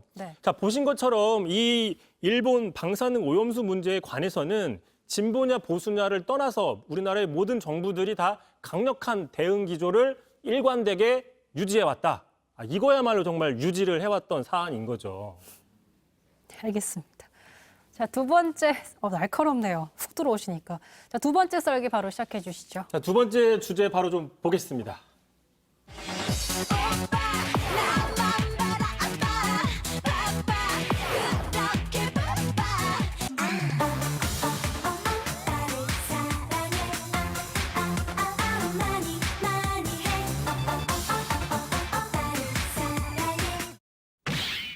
자, 오빠는 혁명의 원수다. 노래 골라오신 거 보니까 본인의 취향을 좀 많이 반영하신 것 같은데. 어쨌든 이건 또 무슨 주제인가요? 네. 일단 뭐 제 취향은 아닌데요. 오늘 국회 정보위가 열렸습니다. 정보위원회. 자, 국정원에서 북한 동향에 대해서 보고를 했는데 좀 눈에 띄는 게 있었어요. 자, 지금 바로 남한의 그 드라마, K-팝 등에 대해서 상당히 대대적인 단속이 시작이 되고 있다. 그러면서 특히 용어가 같이 단속을 하고 있다는 거예요. 용어 단속. 국민의힘 정보위 간사인 하태경 의원이 오늘 이렇게 설명을 했습니다. 지금 북한에서는 남편은 오빠라고 부르지 말고 여보라고 불러라. 남친이라고 부르지 말고 남동무. 또 좀 비속어죠. 창피하다라고 써라. 그러면서 이런 언어를 쓰는 거는 혁명의 원수다. 이렇게 상당히 좀 세게 하고 있답니다. 그러니까 우리나라에선 결혼해도 이제 남편을 뭐 오빠라고 부르기도 하고 연상과 결혼했을 땐. 근데 그런 게 굉장히 흔한데 북한은 그럼 오빠 호칭이 없는 거잖아요? 저도 이제 이 정보위 의견을 듣고 저도 좀 찾아보니까 처음 알았는데 핏줄이 섞인 진짜 오빠, 친오빠한테만 오빠라고 부른다는 거죠. 이성한테는 오빠라고 막 함부로 부르진 않는다는 건데 실제 한번 들어보시죠. 연애할 때는 무슨 동무, 뭐 군인이랑 사귈 때는 무슨 동지. 이게 오빠라는 건 내 친오빠. 그리고 내 오빠의 친구 이럴 때만 뭐 내 사랑하는 남자한테 오빠라고 부르는 거 없었어요. 남쪽 드라마 좀 보내들은 뭐 오빠 이랬거든요. 오빠 오늘 우리 밥 먹으러 갈까? 뒤에서 보현이 뒤따라가다가 영창에 가야지 뭐 이제 남쪽 말 따라한다고. 그러니까 제가 이제 북한에서 만약에 이성재 선배를 오빠라 부르면 이제 끌려가는. 영창에 갑니다. 무섭네요. 근데 우리 드라마가 북한에서 인기라는 건 뭐 하루 이틀 소식이 아니잖아요. 근데 갑자기 최근에 이렇게 단속이 강해진 건 뭐예요? 그러니까 이제 국정원에 따르면 북한은 지금 근래 자본주의 바람을 차단하기 위해서 이른바 사회주의 수호전이라는 운동을 하고 있답니다. 주로 20대 젊은 층들이 반사회주의 성향을 보인다는 거예요. 그래서 어떤 체제 문제가 생길 수 있어서 그걸 막기 위해서 하고 있는데 얼마나 심각한지 김정은이 직접 나서서 공세적으로 이 운동을 해라라고 얘기를 했다고 하고요. 이게 지금 해외에서도 상당히 예의주시하고 있습니다. 지난달 뉴욕타임즈가 보도한 그 기사의 제목만 가져왔는데요. 김정은이 지금 케이팝에 대해서 비셔스 캔서, 잘 아시겠죠? 네. 아시니까 네. 아주 악질의 악성암이다. 이렇게 아주 세게 비판을 하기도 했습니다. 그러니까 이 때문에 주로 청년들의 옷차림이나 어떤 남한식 말투를 지금 심각하게 단속을 하고 있다는 거죠. 옛날에 우리는 사실 북한 말도 많이 따라하고 했는데 내래 날래 오라고 막 이러면서 영창에 갑니다. 네. 알겠습니다. 네, 우리도 뭐 20대나 MZ 세대론이 화두인데 거기도 이제 북한판 MZ 세대가 화두가 되고 있는 상황인 거죠? 그렇죠. 어떻게 보면 지금 현재 북한이나 북미 문제, 남북 관계가 지금 교착 상태에 빠져 있는데 다음 단계로 넘어가기 위해서 숨고르기 하고 있다. 그 과정에서 지금 내부 단속을 강하게 하고 있다. 이런 분석들도 있습니다. 자, 다만 문화라는 게 막는다고 해서 또 막아지는 게 아닌 측면도 있잖아요. 그렇죠. 게다가 또 김정은 불과 몇 년 전이었죠. 2018년. 자, 보신 것처럼 스스로 우리 측의 걸그룹이었습니다. 레드벨벳 공연. 빨간맛 노래 공연을 상당히 재밌게 봤거든요. 자, 정작 본인은 케이팝을 즐겨놓고 자기 나라의 어떤 인민들에 대해서는 즐기지 말라. 어떻게 보면 좀 내로남불 아니냐 볼 수도 있는 거죠. 그리고 사실 우리나라 드라마 한번 보기 시작하면 끊기 힘들거든요. 대단합니다. 알겠습니다. 오늘도 수고하셨습니다.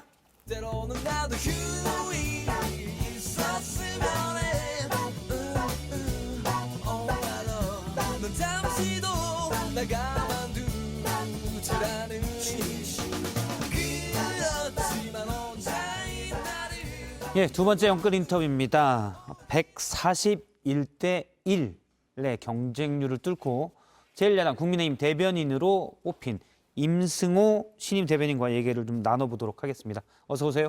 안녕하십니까. 예, 오늘 공식적으로 임명장을 받았죠?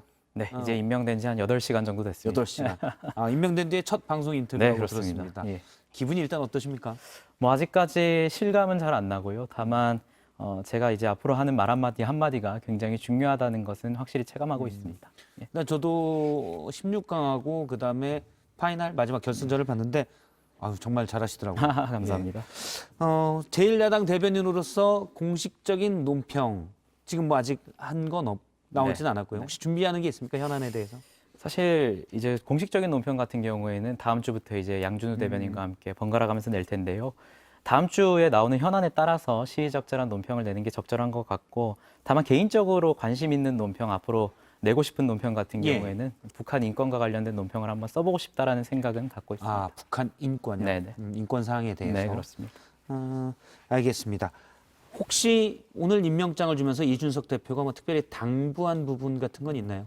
오늘 임명장에서보다는 저번에 티타임을 한번 가졌는데요. 예. 거기서 이제 아무래도 국민의 투표를 통해서 선출되다 보니까 국민의 관심이 굉장히 많으니까 예. 기존의 당 대변인보다 훨씬 더 중요한 책무를 맡고 있으니 그에 맞는 책임감을 가지라고 주문하셨습니다. 문자 투표 등이 있었죠. 네네. 책임감을 좀 더 가져라 했고요. 현안에 대한 입장을 좀 여쭤보도록 하겠습니다. 오늘도 얘기가 나왔는데요. 앞서도 저희가 다뤘지만 이준석 대표가 여성가족부 폐지를 대선에서 공약으로 다뤄야 된다라는 얘기까지 했습니다. 실제 이게 당론으로 정해진 건가요? 사실 이 문제 같은 경우에는 당론으로 아직 채택된 것은 아니고요. 지금 언론에서 비춰지는 것은 마치 찬반이 격렬하게 대립하는 것처럼 비춰지는데, 사실 예. 이준석 대표께서도 오늘 말씀하신 게 무조건적인 폐지를 주장하는 것이 아니라 그동안의 특임 부처로서 20년 동안 여성가족부가 제대로 임무를 수행했는가를 평가하는 취지라고 말씀을 하셨고요. 예. 그리고 반대 측에 서 있다고 묘사하는 윤희숙 의원이나 조수진 최고위원 같은 경우에도 무조건적으로 지금 현행 제도를 유지하자는 것이 아니라 예. 지금 현행 제도에서 분명히 수정할 필요는 있고 폐지할 경우에는 어떤 대안이 있냐라는 정도의 목소리를 내는 것이기 때문에 이것이 뭐 국민의힘 내에서 치열하게 대립하는 사항은 아니다. 조정의 과정에 있다라고 이해해 주시면 감사하겠습니다. 이게 뭐 언론 잘못인가요? 저희가 들으면 약간 단순한데. 아니, 언론 잘못이라기보다는 뭐 이렇게 단순히 나누다 보면 OX로 될 수 있겠지만 국민의힘 내부에서 여전히 의견 조정의 과정이 있기 때문에 잘 지켜봐달라 이런 말씀을 드리고 싶습니다. 왜냐하면 지금 이제 의견 조정이고 안에 들어가면 좀 비슷한 의견이다라고 하셨는데 들은 걸로는 사실은 명확하거든요. 예를 들어 하태경 의원 같은 경우는 이제 젠더 이슈를 부추긴다. 오히려 여가부가 이런 주장을 했었고 물론 유승민 전 의원 같은 경우는 지난 대선에서도 공약으로 내놓긴 했지만 지금의 여가부 체제가 아니라 양성평등부 뭐 이렇게 하고 양성평등위원회에서 네. 여러 가지 관련 전체적인 방향을 잡고 각 부처에서 관련된 기능을 하면 된다라는 생각들이 있고 또 이준석 대표는 약간 또 오히려 여가부가 젠더 갈등을 또 부추긴다라는 그런 시각도 갖고 있어서 그건 좀 다르긴 한 것 같아요, 조금씩은. 예. 그러니까 이 문제에 있어서 저는 기본적으로 생각해야 될 부분이요. 마치 지금 민주당에서 국민의힘에 대해서 이 문제를 가지고 젠더 갈등을 부추긴다라는 말을 예. 하고 있지만 이 문제가 어디서부터 출발했는지를 우린 봐야 돼요. 여성가족부 폐지론이 굉장히 대두가 되었던 것은 저번 고 박원순 서울시장이나 오거돈 예. 시장 같은 경우에 권력형 성범죄가 발생했을 때 이 여성가족부가 본연의 임무인 여성 그렇죠. 인권에 대한 보호 의무를 다하지 않았거든요. 그래서 저는 이 문제에 대해서는 민주당이나 어떤 여성가족부가 국민의힘에 대해서 어떤 젠더 갈등을 부추긴다라고 말할 것이 아니라 본인 스스로 자성의 목소리를 한번 내라라고 말씀드리고 싶습니다. 여가부가 일을 제대로 못한다. 당시 장관 예를 들어서 피해자에게 피해 후손이라는 것도 쓰고 네. 제대로 된 보호 조치를 목소리를 높이지 않았죠. 그래서 너무 정치적으로 보고 있다는 비판을 받았고 그래서 바뀌기도 했습니다. 잘못하면 그 일의 수장을 책임을 지어서 바꿀 수도 있지만 그렇다고 부처를 없앤다. 이것도 별개의 얘기여서 예. 그래서 이 문제 같은 경우에는 여전히 의견 조정이 있다라는 말씀만 지금 일단 당 뭐 대변이니까 드릴 수밖에 없고요. 알겠습니다. 당론은 네. 아니다라는 네, 말씀이시죠? 네, 알겠습니다. 예, 재난지원금 얘기는 뭐 앞서도 들어보니까 지금 선별 지원으로 네. 국민의힘은 계속 얘기를 하고 네, 네. 있죠.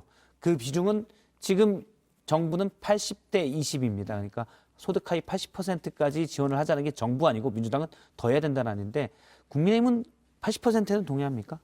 국민의힘 입장에서는 지금 국민의힘이 어떤 안을 확정 지은 상태는 아니라 지금 정부나 여당에서 어떤 추경안을 내는지 본 다음에 예. 그에 따른 적절한 대안을 제시할 입장이고요. 이 문제에 있어서 가장 기본적으로 살펴봐야 될 부분은 원칙이 없다라는 겁니다. 지금 당정협의회에서 협의한 사항조차 계속 손바닥 뒤집듯이 뒤집히는 상황에서 예. 국민들은 사실 불안감을 느낄 수밖에 없거든요. 그리고 기존에 약속했던 어떤 소상공인 피해 지원에 대한 소급 적용 부분에 있어서도 예. 소홀히 하는 측면이 있고 이런 부분에 있어서 가뜩이나 지금 코로나 사태가 더욱더 심각해지는 상황에서 그런 소상공인 문제에 있어가지고 이미 신뢰를 잃었는데 지금도 이렇게 당정 간에 어떤 원칙이 세워지지 않는 모습을 보면서 저희 국민의힘 입장에서는 먼저 원칙과 기준을 세워달라라는 예. 말씀을 드리겠습니다. 원칙과 기준을 세워달라. 당정이 일단 정부에서는 선별 지원이고 당에서는 계속 보편 지원을 얘기하고 있으니까요. 국민의힘에서는 정확히 뭐 선별 지원 얘기도 많은데 또 일부 의원들은 다 줘야 된다라는 왜냐면 뭐 다 준다는데 뭐 싫어할 사람이 뭐 받아야 다 뭐 정치적인 목적도 있다고 얘기를 네. 하니까 다 줘야 된다는 목소리도 계속 나오고 국민의힘에서는 계속 민주당의 원칙을 세우라고 하지 국민의힘에서도 명확하게 또 얘기하는 건 좀 적은 것 같아서 드리는 말씀입니다. 네. 그 문제에 있어서 아까 앞에서 출연하신 이영 의원님께서는 뭐 선별적 복지도 얘기하셨고 사실 선별적 복지와 보편적 복지에 정답이 있다고 생각하지는 않습니다. 보편적 복지 같은 경우에는 기존에 있던 사각지대 문제를 해결할 수 있다는 장점도 분명히 있다고 저는 개인적으로 생각하고요. 그런 문제에 있어서 여전히 당 내에서도 조율을 하고 있는 과정이기 때문에 일단은 저희 국민의힘 입장에서는 정부와 여당에 확실한 대안을 달라, 확실한 기준을 달라, 원칙을 달라라는 말씀을 먼저 주문하고 싶습니다. 알겠습니다. 대변인 토론 배틀을 통해서 대변인이 되셨습니다. 공정한 경쟁을 통해서 사실은 제1야당의 대변인이 되신 거잖아요. 그러니까 쉽게 말하면 성과를 냈고 그래서 쟁취를 하신 건데 일단 이건 이준석 대표의 공정한 경쟁에 맞는 취지죠. 가장 큰 성과이기도 하고요. 네네, 그렇다고 생각합니다. 예. 윤석열 전 총장 지금 뭐 계속 이준석 대표가 빨리 입당해라. 8월 말에 버스 떠난다. 이렇게 얘기를 하고 있는데 윤석열 전 총장은 출마 선언문에 보면 승자 독식은 안 된다라는 얘기를 또 했습니다. 그러니까 공정한 경쟁을 벌여서 사실은 승자가 그 성과물을 갖는 건데 윤석열 전 총장은 승자 독식을 하면 이거는 자유의 기본 바탕을 만들어줄 수 없다라는 취지로 얘기를 했는데요. 어떻게 조화를 시킬 수가 있습니까? 그러니까 이준석 대표께서 지금 말씀드리는 이 능력주의 같은 경우에 조금 국민들께 오해하는 부분이 있는 게 오해드릴 수 있는 부분이 있는 것 같은 게 능력 만능주의를 얘기하는 게 절대 아닙니다. 능력 만능주의를 절대 얘기하는 것이 아니고 이준석 대표가 지금 말씀드리고 있는 어떤 능력주의라는 것은 기존의 정치권에 있어가지고 이 능력주의 체제가 도입되지 못했거든요. 사실 외부에 있어서 사기업 채용 과정이라든지 일반적으로 어떤 조직이 채용되는 과정에 있어서 당연히 투명하게 공개되고 공정한 경쟁 방식을 거치거든요. 하지만 지금 어떤 기존의 대변인의 선발 방식 같은 경우나 아니면 당직이 선발되는 과정에 있어서 뭔가 밀실에서 어떤 공천이 된다거나 예. 아니면 밀실에서 임명이 된다든지 이런 부분을 수정하자는 차원에서 능력주의를 말씀드리는 거지 결코 1등부터 10등까지는 뭐 공천을 받고 그 뒤에 사람들은 공천을 받을 수 없다. 이런 차원의 취지는 아니고 윤석열 총장께서 말씀하신 승자 독식과도 조화를 할 수 있는 게 이준석 대표께서도 말씀드리는 것은 사회적 안전망을 없애겠다는 것이 아닙니다. 예. 능력주의에 따른 어떤 조금은 뒤처지는 분들에 대한 사회적 안전망들은 당연히 있어야 되는 것이거든요. 하지만 기존의 이 능력주의가 없었던 부분들에 대해서 당연하지 않았던 것들을 당연하게 바꾸는 과정이라고 생각해 주시면 감사하겠습니다. 예, 그러면 승자 독식을 막기 위해서 사회적 안전망을 확충을 하고 그다음에 그 위에서는 능력에 따른 이런 배분이 이루어진다고 보는 건가요? 네, 그렇게 이해해 주시면 감사하겠습니다. 근데 사실은 사회적 안전망을 사실 재원이 들어가는 부분이어서 어디까지 확충할 수 있느냐 하느냐. 예를 들어서 뭐 대표적인 게 수시와 정시의 문제일 수도 있죠. 네. 예, 정시 같은 경우가 가장 대표적인 능력주의인데 그냥 시험 잘 쳐서 잘 친 사람이 좋은 데 가는 거고 수시가 지금 많이 변질돼 있기는 하지만 여러 스펙이나 뭐 이런 것들 때문에 변질돼 있긴 하지만 원래 수시는 좀 여러 가지 상황을 봐서 하는 뭐 대입 시험 중에 하나였잖아요. 뭐 어떤 게 낫다고 보십니까? 지금 대변인님. 정시와 수시 문제에 대해서 이렇게 질문을 하시는데 뭐 그 부분에 있어가지고 제가 얼마 전에 학부모였기 때문에 뭐 장단점이 있다고 봐요. 근데 뭐 이 문제도 사실은 당론이 있는 문제가 아니잖아요. 예. 사회적 안전망을 말씀드리는 것은 지금의 이준석 대표가 말하는 이 능력주의가 마치 능력만능주의로 표현되는 과정에 있어서 마치 사회적 안전망을 없애겠다라고 그렇게 비춰지는 측면이 있을 수도 있을 것 같아서 예. 그런 점은 전혀 아니다라는 말씀을 드린 것입니다. 알겠습니다. 뭐 간단히 저 사실 마지막 결승을 보다가 처음에는 이게 소리만 듣다가 네. 깜짝 놀란 장면이 있습니다. 또 바로 나오네요. 이 장면인데 증거 자료가 나와버리네. 네, 준비를 했습니다. 당시 사회자가 삼겹살 1인분 200g의 서울 식당 평균 가격은 얼마냐라고 물었는데 사회자가 읽을 때는 여기가 이제 대변인님이죠. 네. 11만 200원 이렇게 읽어가지고 제가 오디오로만 듣다가 깜짝 아니 무슨 삼겹살을 11만 원 어디서 드시지? 사기를 당하셨나? 이렇게 생각을 했거든요. 잘못 이거 못하죠. 이건 원래 공을 지운 거죠. 네, 우선 뭐 이 퀴즈에서 제가 빵점을 맞아서 국민들께 송구하다는 말씀부터 드리고 예. 이거 같은 경우는 지금 여기 보시면 아시겠지만 제가 11,000원을 쓰다가 공을 지우는 과정에서 제대로 지우지 못해가지고 마치 11만 200원처럼 보였는데 저도 삼겹살 좋아하기 때문에 11만 원짜리 삼겹살을 제가 먹지는 않습니다. 아, 그렇군요. 네. 200g에 11,000원은 또 어디인가요? 저는 개인적으로 되게 싼 지역에서만 먹어가지고 삼겹살 가격이 되게 싸다고 느꼈는데 정답을 보니까 한 16,000원 정도 되더라고요. 그래서 이런 부분에 있어서도 대변인이 됐으니까 많이 지식을 쌓아야겠다 생각했습니다. 상암동은 이제 13,000원에서 18,000원까지 다양한 가격을 보이고 있습니다. 대변인은 따로 활동비가 나옵니까? 원래는 이제 오히려 당비를 내고 활동해야 되는 그런 예, 직책입니다. 보통 그래서 그렇죠. 원래는 안 나오는데 이번에 이준석 대표께서 특별히 또 배려를 해주셔가지고 선거 비용에서 남은 부분을 이관을 하셔가지고 활동을 보장할 수 있게 활동비를 주겠다고 말씀하셨습니다. 아, 그렇군요. 네. 그러면 어떻게 보면 첫 월급을 타시는 건가요? 뭐 기존에 제가 인턴 활동도 했었기 때문에 아, 첫 월급은 아닌데 예. 그래도 뭐 정당 활동으로서는 첫 월급일 것 같습니다. 알겠습니다. 당시 이제 토론에 보니까 대변인 배틀에서 나왔던 말씀이 민주당이 잘하는 것 있으면 칭찬하는 논평도 쓰고 싶다라고 얘기를 하셨는데 혹시 그런 부분이 최근에 있습니까? 제가 이 질문을 보고 오는 길에 한참을 생각했습니다. 진짜 칭찬 한번 해보고 싶어서 생각을 했는데 현 시점에서는 진짜 칭찬할 만한 게 정말 없는 것 같아요. 다만 문재인 정부의 전체 정책에서 제가 한번 한 가지라도 딱 찝어보고 싶어서 생각을 해봤는데 군 장병 월급에 대한 부분은 좀 칭찬을 해주고 싶다. 사실 문재인 정부 들어가지고 한 60 병장 기준으로 한 60만 원까지 월급이 인상됐는데 사실 20대 남성들이 가장 어려움을 겪는 부분 중에 하나가 병역 문제고 그 중에 하나가 또 병에 있어서 병 생활을 하는 데 있어서 월급 문제거든요. 경제적인 문제이기 때문에 이 부분에 있어서는 아직 완벽하지는 않지만 이 부분을 고려해 주셨다는 부분에 대해서는 칭찬을 드리고 싶습니다. 조금 상당히 칭찬할 부분이기도 한데요. 좋은 논평인 것 같습니다. 최근 현안으로 가면 혹시 여권의 대선 주자의 뭐 예를 들어 이재명 지사의 칭찬할 부분이 좀 있습니까? 이재명 지사 꼽아주신다면. 이재명 지사의 장점이라기보다는 그래도 아직까지 많이 부족하긴 하지만 본인의 어떤 사생활 문제에 있어서 적극적으로 사과하는 모습은 저는 잘했다라기보다는 그래도 이재명 지사의 입장에서는 진일보했다라고 평가할 수 있을 것 같습니다. 오늘 대변인 첫날이신데 논평을 너무 잘하시는 것 같습니다. 많이 부족합니다. 이재명 지사가 제일 싫어할 만한 얘기를 칭찬하면서 해주셨어요. 아 진짜 칭찬입니다. 이재명 지사가 들으면 상당히 싫어할 이재명 만한 지사 입장에서는 굉장히 네. 큰 용기를 내셨을 거예요. 그걸 잘했다라고 다시 한번 언급을 하면서 상당히 아주 뛰어날 것 같습니다. 알겠습니다. 오늘 말씀 여기까지 듣겠습니다. 임승호 대변인이었습니다. 고맙습니다. 감사합니다.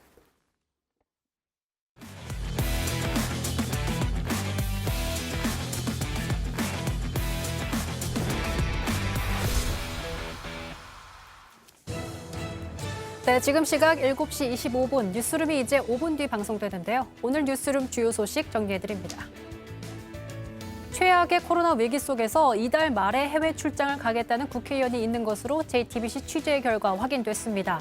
유럽 2개 나라를 친선 외교 목적으로 방문하겠다는 건데 이를 위해서 백신까지 당겨 맞은 것으로 확인이 되고 있는데요. 외유성 출장이 아닌지 따져봐야 한다는 지적이 나오고 있습니다. 자세한 소식을 잠시 후 뉴스룸에서 전해드립니다. 최근 경북 포항 해병대 부사관이 술을 마시고 운전하다 상가를 덮쳤다는 소식을 전해드렸습니다. 그런데 이 소식을 전해드린 지 한 달이 지나지도 않았는데 같은 부대 소식을 또 전해드리게 됐습니다. 이번엔 장교가 점심에 술을 마시고 들어와 일과 시간에 병사를 때린 사실이 뒤늦게 알려졌습니다. 해당 장교는 곧바로 보직 해임됐고 폭행죄로 형사 입건돼 군 검찰에 넘겨졌습니다. 계속되는 포항 해병대 간부들의 일탈 소식을 잠시 후 뉴스룸에서 단독으로 전해드립니다. 네, 오늘 썰전 라이브는 여기까지입니다. 잠시 후 시작되는 뉴스룸도 많은 시청 부탁드리고요. 저희는 내일 저녁 6시에 다시 뵙겠습니다. 고맙습니다.